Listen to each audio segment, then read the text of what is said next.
আজ আর্জেন্টিনাকে হারাতে মাঠে নামছে স্পেন। ফাইনালের মঞ্চে বর্তমান বিশ্ব চ্যাম্পিয়নদের ঠেকাতে নামছে 2010 সালের চ্যাম্পিয়নরা। কাগজে কলমেও এই মুহূর্তে ফেভারিট স্পেন দলই, বিশেষ করে 3 কারণে বিশ্বকাপ জিতবে স্পেন, রুখে দিবে আর্জেন্টিনাকে। কি কি কারণে আর্জেন্টিনাকে রুখে দিতে পারে স্পেন, দল নিয়ে আরো বিস্তারিত থাকছে প্রতিবেদন। 48 দলের বিশ্বকাপ এসেছে সমাপ্তি লগ্নে। 2 দলের সামনে বাকি আছে একটা মাত্র ম্যাচ। এরপরই পর্দা নামবে আসরের, যেখানে ফাইনালের মঞ্চে বিশ্ব চ্যাম্পিয়ন আর্জেন্টিনাকে রুখে দিতে মাঠে নামবে স্পেন। মেসি, আলভারেজদের আর্জেন্টিনা নিয়ে অনেক আলোচনা থাকলেও এই মুহূর্তে স্পেনও থাকবে ফেভারিটের তালিকায়। আর সেখানে 3টি কারণে ফাইনালে জয় পাওয়ার সম্ভাবনা ইউরোপের জায়ান্টদের। প্রথম কারণ হবে স্পেনের ডিফেন্স। কথায় আছে, অ্যাটাক আপনাকে ম্যাচ জেতায়, ডিফেন্স জেতায় শিরোপা। আসরে মাত্র 1 গোল হজম করেছে স্পেন দল।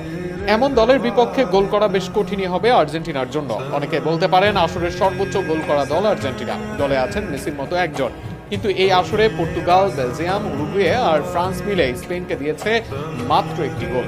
এমবাপে, দেম্বেলেরা মিলেও ভাঙতে পারেনি এই ডিফেন্স।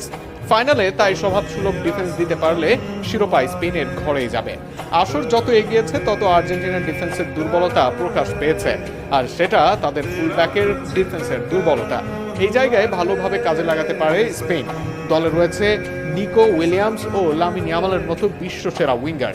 এমনকি তাদের সাপোর্ট দেওয়ার জন্য রয়েছে পেদ্রো পোরো বা কুকুরেলার মতো ফর্মে থাকা ফুলব্যাক। আসলে এই জায়গায় আর্জেন্টিনাকে ব্যবহার করে গোল আদায় করেছে সব দলই। ফাইনালে এই কাজটা করতে পারলে আর্জেন্টিনার বিপক্ষে গোল করে সহজ জয় পাওয়া সম্ভব হবে।